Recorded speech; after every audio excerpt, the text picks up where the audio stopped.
حضور اقدس صلی اللہ علیہ وسلم کی خدمت میں حاضر ہوا اور عرض کرنے لگا کہ یا رسول اللہ صلی اللہ علیہ وسلم، میں بہت غریب ہوں، مجھے کوئی ایسا عمل بتائیں کہ میں امیر ہو جاؤں اور مجھے غربت سے نجات مل جائے۔ تو حضور اقدس صلی اللہ علیہ وسلم نے اس شخص کو کہا کہ چاول کھایا کرو۔ تو وہ شخص یہ ارشاد سن کر چلا گیا،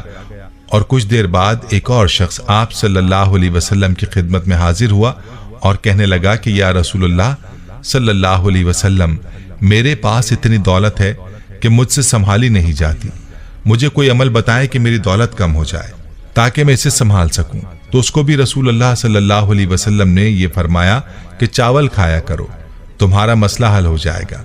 وہ شخص بھی کچھ دیر بعد چلا گیا تو باقی اصحاب نے آپ صلی اللہ علیہ وسلم سے عرض کیا کہ یہ بات ہمیں سمجھ نہیں آئی کہ جو شخص غریب تھا اس کو بھی آپ نے چاول کھانے کو کہا اور جو امیر تھا اس کو بھی آپ نے چاول کھانے کو کہا۔